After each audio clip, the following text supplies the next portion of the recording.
And county auditor, like I said, it sounds really boring. It's a great job. I love my job. I love going to work every day. And the one thing, if there's nothing else you learn from me today, the one thing that I hope you learn, you should love going to work every day. You are going to spend too much of your time at work. So find what you love to do. The money will follow. I promise you. Don't do something because it's good money. Do something because you love it. The money will follow. So the auditor is responsible for 4 parts of county government that are unrelated. So elections is the highest profile part. We do county finance, another really exciting thing. We issue vehicle tabs, vessel, and licenses. So when you register your car, you do it with the county auditor more than likely. And then we also do records, historic records. So I am the Gary Zandel, for those of you here in Lewis County. I'm the Gary Zandel of Thurston County. All right, so enough about me. Let's talk about public speaking in the real world. So I'm going to talk about is why speech skills matter. Why do you get nervous? Why do people get nervous when they get up and speak? How you need to know your audience, how it functions in the workplace, what my experience has been, and then the most important thing is how do you keep your audience engaged when you're up talking to them? So let's start with why it matters, why speech matters. All righty, so I have a question for you to think about. Go ahead and do a click. Can you tell me examples of the speeches? So you're sitting in speech class right now. What do you think in the next 5 years? This, by the way, is going to be an interactive session. What kinds of speeches do you think you're going to give in the next 5 years, both at work, school, wherever you want it to be? This is your chance. Interviews, very good. That's usually the one people think about the least. What else? Oh, see, yeah, you're cheating. You're using my cheating. Good, this is good. Which one? What else? It's going to make me pull teeth. Don't make me call you. Teaching. There you go. Yeah, the teaching. Conferences, leading sessions. Go ahead and click the next one. So I think what's easy, especially when you're in school, is when you think of giving speeches, you think about this setting. You know, you have an assignment in your class. You have to do a research paper. And then at the end of the paper, you have to get up in front of your peers and present it. 5-minute presentation, blah, blah. And I'm sure in the next 2 or 3 years, while you're finishing your degrees out, you're going to spend a lot of time doing class presentations. It's just part of it. And most students hate it. It's just like, oh, it's just painful. I have to get in front of the group. This type of formal presentation is going to be the one that you probably do the least in your career. But it is the one that everybody, when you think about speech, this is the one that most people's mindset is. Meetings, on the other hand, are probably going to be one of those things you spend the most time doing. It's going to be small group meetings. It's going to be your team at work. It's going to be maybe the whole office. And you're going to sit in meetings. Some of them are going to be formal, where you might have a PowerPoint, you might have a presentation. Most of them are going to be just simply sitting around a conference table, maybe brainstorming what you're going to do over the next year, or how you're going to finish this project, or whatever you're going to work on. But people don't think about that, especially when it's an informal meeting, that that's a presentation. One of the things I'll give you I'll do this, take it for what it's worth, that people don't tell you is all of the things, interactions that you have in the workplace, from the informal to the formal, people are making judgments about you. People are making assessments of how good you are at your job, not just when you're sitting at your desk at your computer working or interacting with customers. They're making those judgments all the time. So when you're sitting in an informal meeting, the way that you speak reflects on how good you are at your job. The way you are dressed reflects on how good you are at your job. Right, wrong, or otherwise, fair or unfair, people are making those assessments. So we're going to get back to that in a second. Small group discussions, same type of thing. Leading team projects. This is an area where you're going to get assignments in your work or here at school, and you're going to have small groups that you're working together, and you're going to be asked to lead some of those once in a while. And when you're in that position, it's the same thing. You're giving speeches. You just don't realize it. Some of you may go on to get your doctorate. You might do a dissertation. You might teach classes. And probably the one you're going to use the most, and people think of it as speech the least, is doing an interview. And we'll talk about that in a second, too. OK, go on. So now what I want you to do is think about, one more click, who's the best speaker that you have ever heard? Try to get that person in your mind, kind of get that speech. For me, go ahead and click the next one. It's Elizabeth Dole, which I imagine most of you in this room, maybe with a few exceptions, don't even know who she is. But Elizabeth Dole, her husband ran for the presidency in 1996. And she ran as a candidate on the Republican ticket in 2000. And Elizabeth Dole has had this amazing resume. She is just a power player across the board. She attended Harvard and Duke. I think she got 2 degrees from Harvard.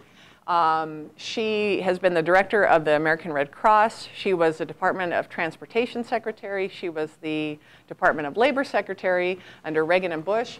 And amazing. And the reason that she is if I thought of all of the speakers I've heard over the years, the best speaker is she gave a stump speech for her, it's a stump speech, political speech, where she is up trying to advocate for her husband running for president. She is in this room filled with political heavy hitters. I mean, these are people that are congressmen, senators. These are people that have been around a long time. She talked for 20 minutes. She walked through the room. She didn't just stand up at the podium and give the speech. She walked through the room, didn't use a single note card, didn't use anything written on her hands. And through the whole speech, never missing a cue, never saying never stopping, never having to pause. She's shaking people's hands, making eye contact, smiling, engaging. It blew me away because she was so connected to her audience. And that has, to this day, is a speech that I always keep in the back of my mind of the speaker I want to be. She was natural, she was relaxed, and she drew the audience in. Now I want you to think about who is the worst speaker you've ever heard. Think about that really painful speech. It might even be one you gave. What is that? Just, oh, what were the things about it? So what were the things about the speech that was the most painful thing for you to watch that you remember most? Oh, awkward silence. Nothing worse than the poor speaker up there starting to turn red because they're getting nervous because they can't remember what they're going to say. Thank you. My favorite presentation. Nothing better than someone reading you a PowerPoint, right? That just really engages you, makes you want to listen to them more, doesn't it? Oh, or reading a handout. That's even better. You know, I could have skipped this class, teacher, if you really wanted me to, because I could go home and read this. Teach me. What else? Mm-hmm. I had a friend, he had to give a presentation, and he was not speaking, he was stuttering the whole time, he was sweating. Mm-hmm. He's apologizing to the audience for how bad of a... Yes, yes, apologizing. Oh, I'm sorry I didn't prepare, is what you're saying. I'm sorry that you weren't important enough for me to take time last night to get ready for today. Never, another one of those gem tips I'll give you. Never, ever, ever apologize to your audience for not being ready, for not being good enough, for being nervous. Oh, that's my favorite one, being nervous. Gosh, I'm really sorry, I'm really nervous up here today. They don't know that. We'll get to that in a second. They don't know that. Okay, go ahead and, so think about what the difference is between, get those mental pictures in your head of the best speech you've ever heard and the worst speech you've ever heard. And what are the differences? What are those things that, that made the one speech really good and made the one speech bad? Because that's what you want to do and not do. Okay, next slide.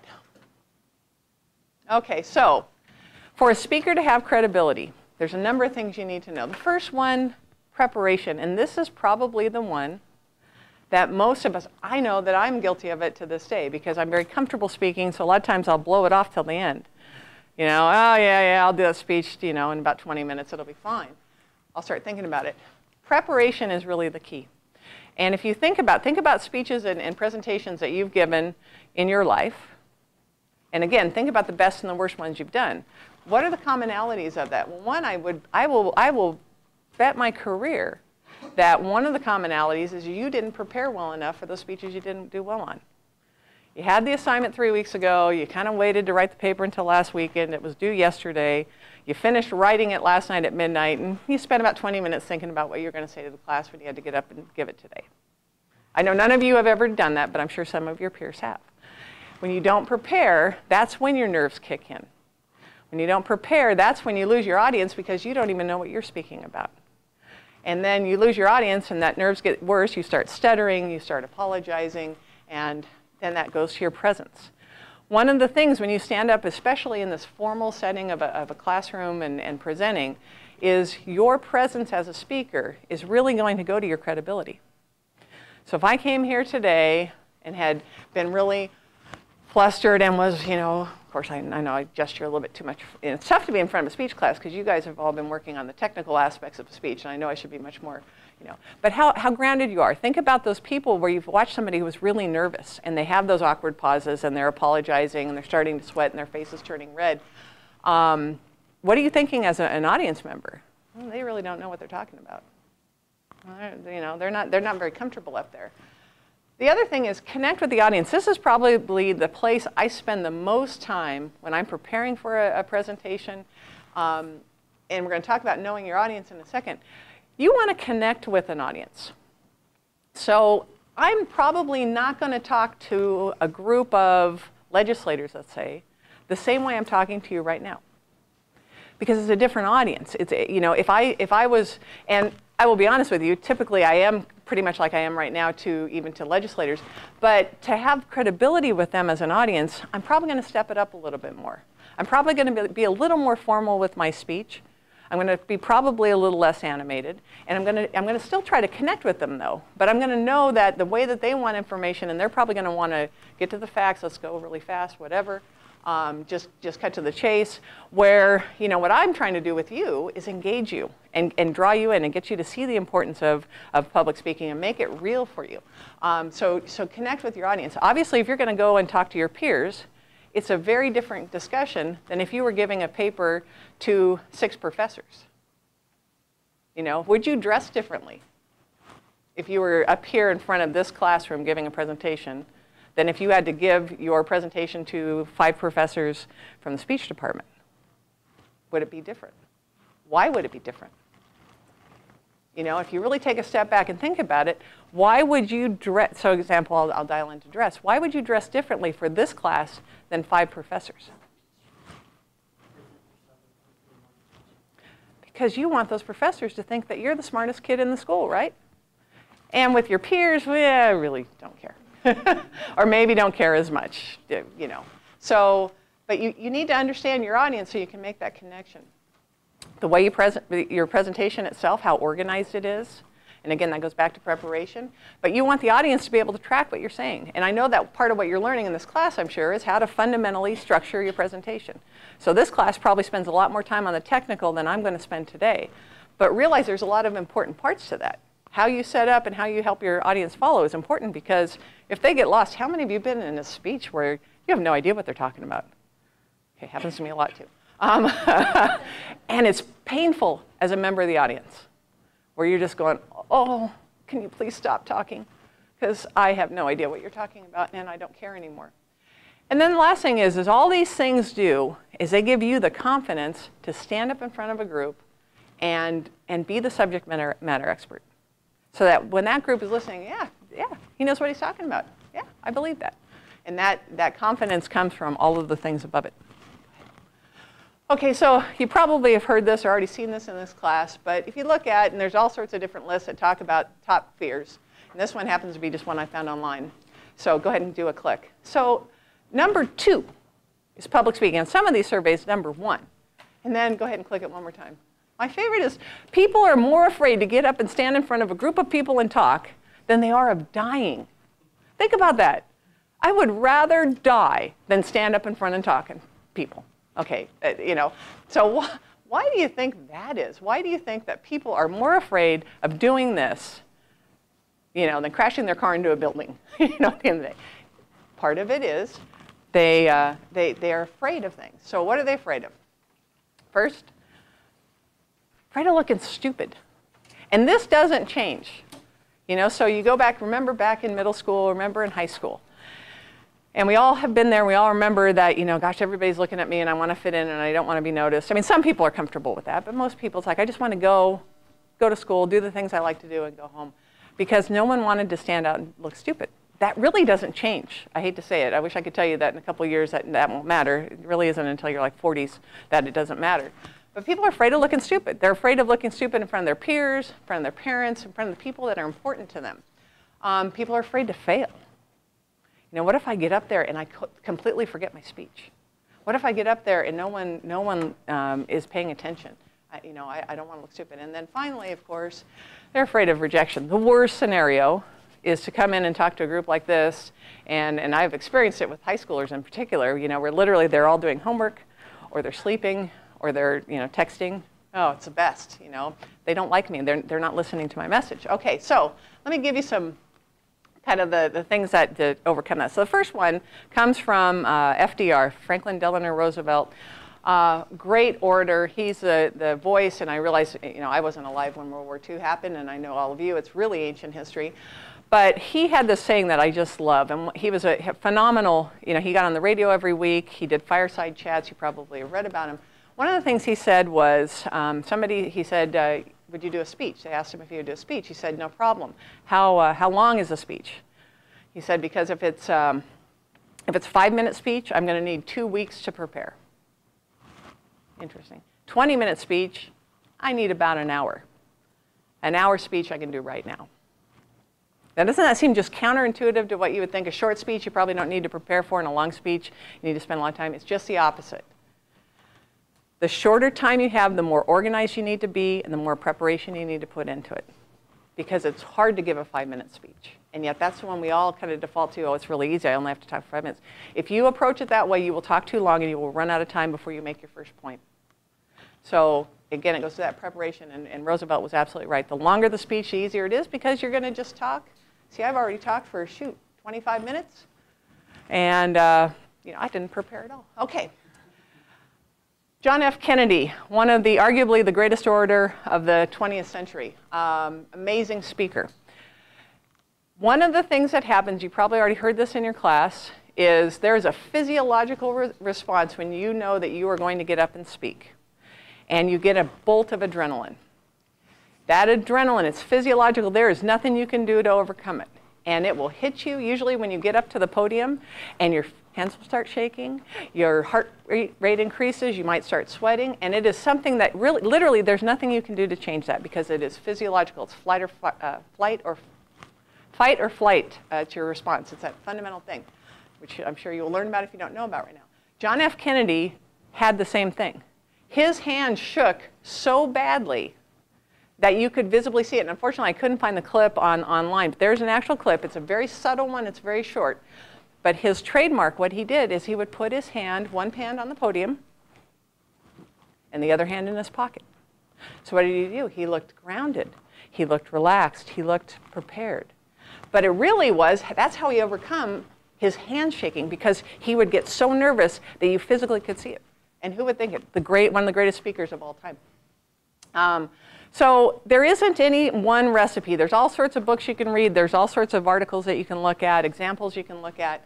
But at the end of the day, you need to find out what works for you. What style are you comfortable in? And I would say you want to work on having multiple ones, because you're going to have different environments. Sometimes you're going to be at a table in a meeting. Sometimes you're going to be in this formal setting. What works for you? We'll talk about that in a second. And then also you want to know your audience. OK, go ahead to the next one. So know your audience. One of the things that people say over and over, and I heard this probably for 20 years before I really got it. Who's going to be in attendance? Off the top, is it going to be small or big? Are you going to have a room like this? Is it going to be an auditorium of 100? Presentation is going to be a little different for each of those. If it's 5 people sitting around a table, you're probably going to do a different type of presentation. Who are they? We touched on this a little bit ago already. You're probably going to change your message a little, or at least your delivery, based on who's sitting on the other side of that table.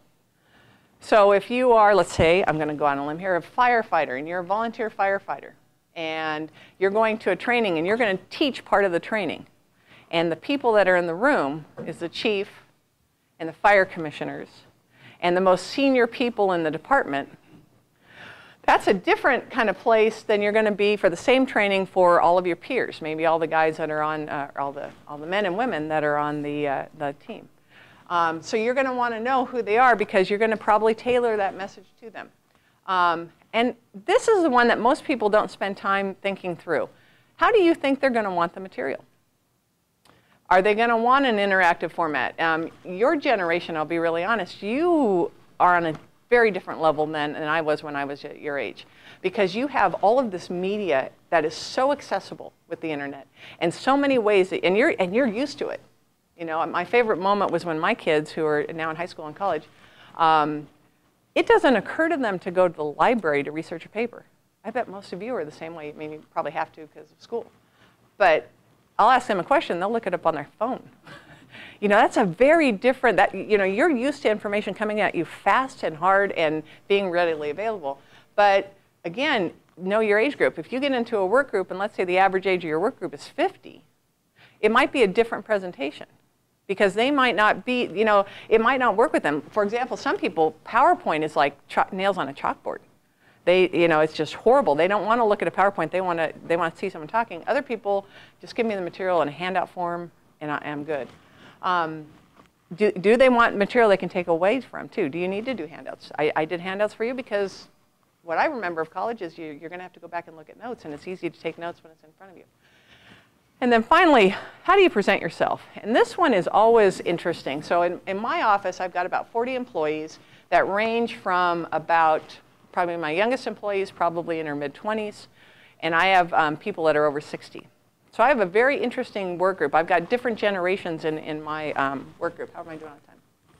Good, okay. Probably want to save like 5 minutes for questions. Okay, I'm going to start cranking here.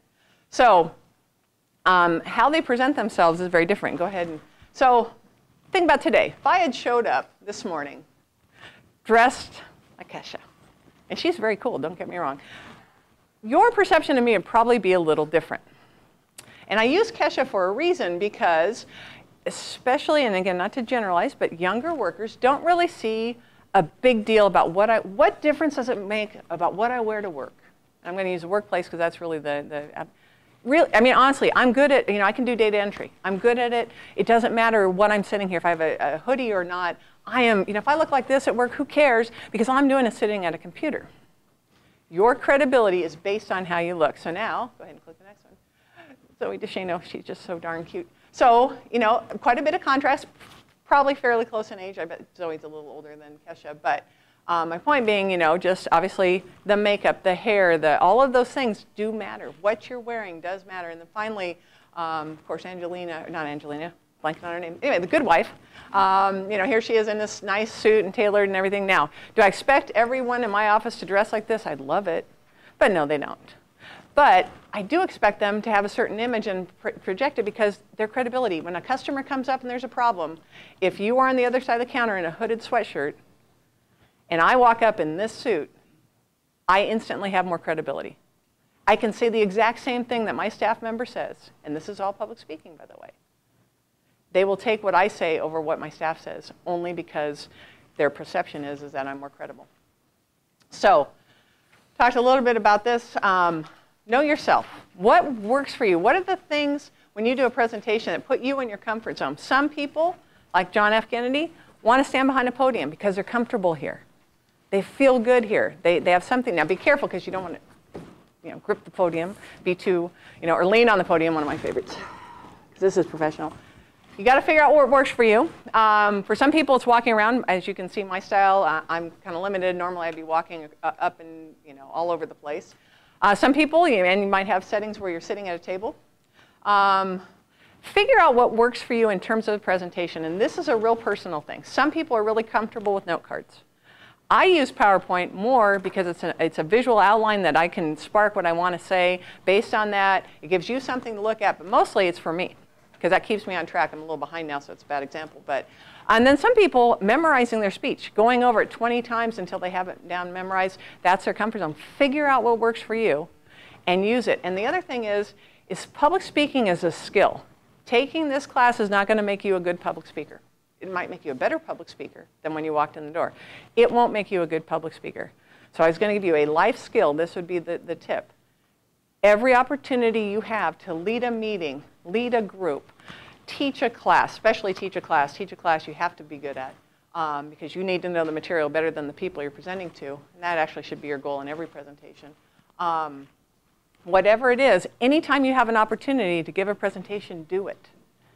Because the more you do it, the better you get at it. It's just like a sport or a musical instrument or writing. You know, public speaking is just the more you do it, the better you get at it. And I can't emphasize that enough. And then think through how you're going to prepare your remarks. First of all, you have to have a good knowledge of the subject. And that's why teaching a class is the best thing you can do. Because you have to be able to answer any question people throw at you. So you're going to spend a lot more time doing the understanding the key point. Key points, know what your key points are that you're trying to make. Practice it. Make sure that you really know it. One of the things that is helpful, so you have an assignment. 2 weeks from now, you have to do a paper and present it orally to the class. backwards plan that. I have 2 weeks, so I want to have the paper written a week out. That gives me 5 days to prepare. Put it on an actual timeline, and you'll actually hold yourself to it a little bit better. Okay. Okay, so summing all of this up, if I were to look at my career, if I look at all of the things I've done to get me to where I am and the success that I've had, I would say public speaking is the single most important skill I have in the workplace.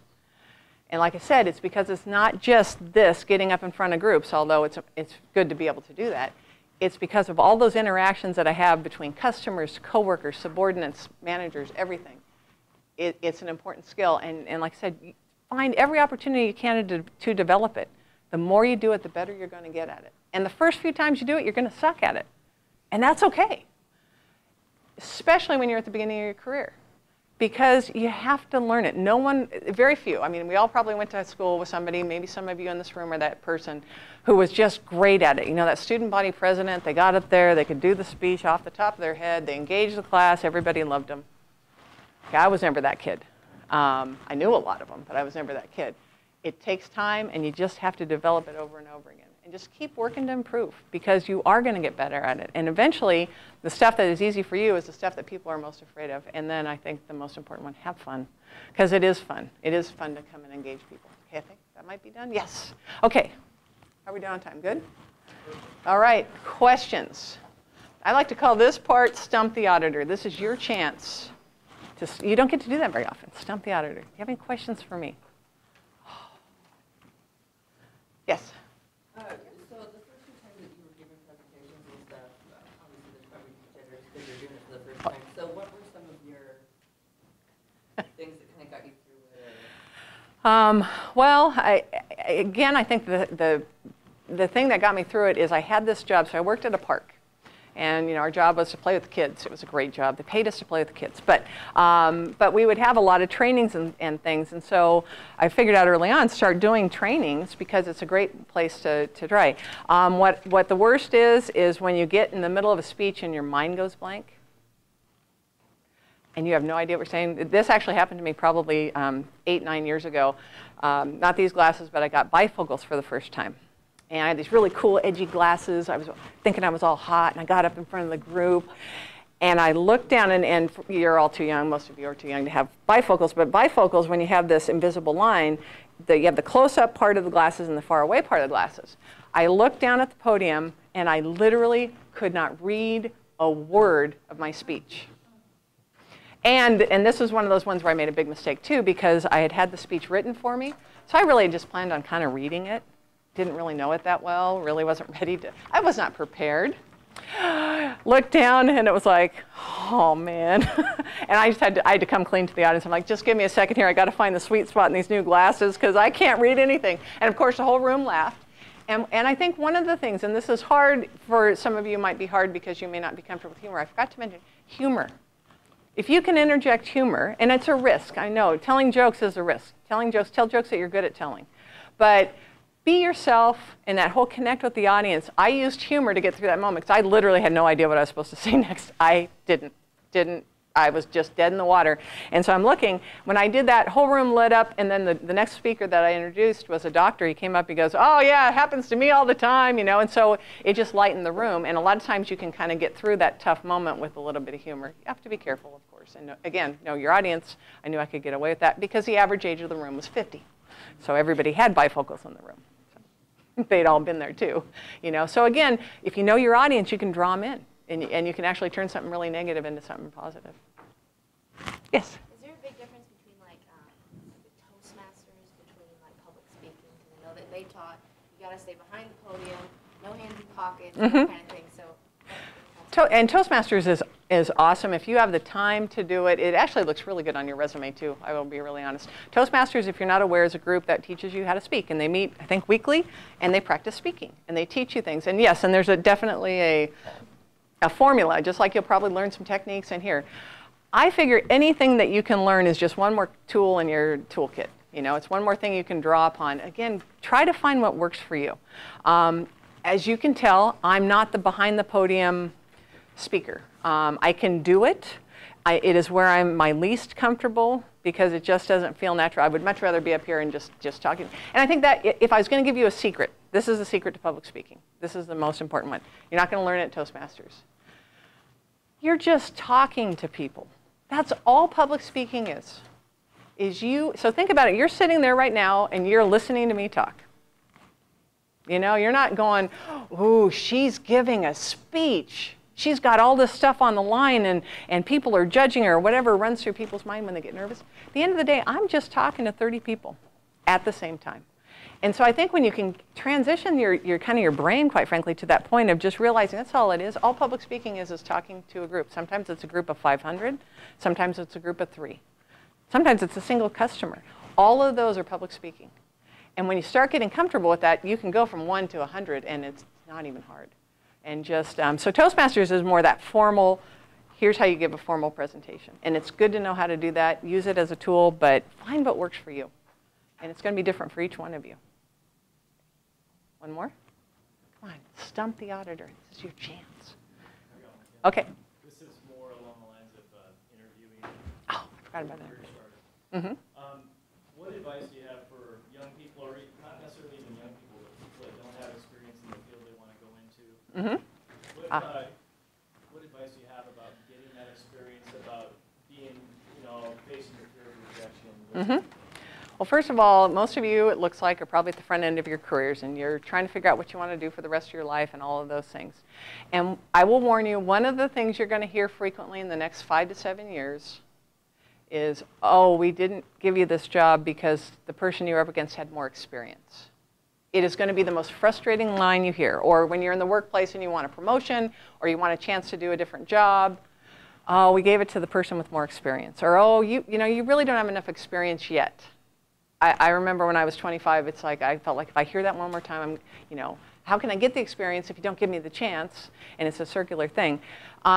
Be willing to try things.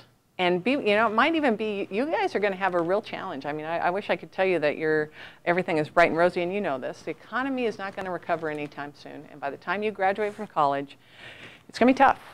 My daughter is right there with you. She's in her 2nd year of college, and it's tough. So you're going to be competing. Jobs, it's a competitive process. Interviews are a competitive process. You are going in against 30 other people, and only one of you is going to get the job. So while, we grew up and we played sports and everybody got a trophy and everybody feels good and all that, at the end of the day, when you apply for a job, you're competing with 30 people that are just like you. And there's one person that is going to win. So you want to do things that make you the strongest candidate.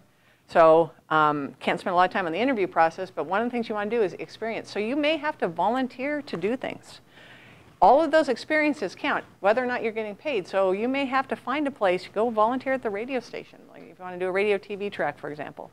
You may not get paid for some of those activities, but you gain the experience and you can put it on your resume. It's important to do that. Volunteer on a political campaign, for example. That might give you some experience organizing things, or might give you experience going out and talking to people and helping a candidate. In an interview specifically, what I think is really important, and this is a mistake, two mistakes I see most people make. First of all, they don't take it seriously. They don't take the time to make the cover letter, readable, have the right grammar, have no mistakes, have no typos. They don't take the time to make that presentation on paper, because quite frankly, I'm making a snap judgment when I see your packet. I've got about 2 minutes I'm going to spend on your packet, and you're going to go in one of two piles. You want to be in the pile I'm going to interview for. Once you get into the interview, this is the only time in your life where people want to hear you talk about yourself for 30 to 45 minutes. Most people go into an interview, those that get interviews, especially if they're, less experienced, and they're kind of shy, and they've been taught their whole life that, you don't want to brag about yourself, you don't want to boast, you don't want to tell everybody how great you are. And they're right, except in an interview. I want to know who you are. I want you to tell me, I've seen your resume, I've seen your cover letter, I've seen your job history, that's great. Tell me why you're the best candidate.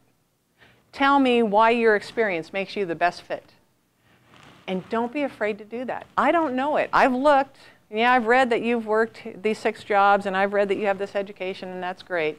Now I want you to engage me and tell me, because this is the moment where you're convincing me that you're the best candidate. So have confidence in that, and the most important thing is practice, practice, practice, practice, practice. What people do not do before an interview is sit down with 3 of their closest friends or their parents or the people that know them the best and do an actual formal interview.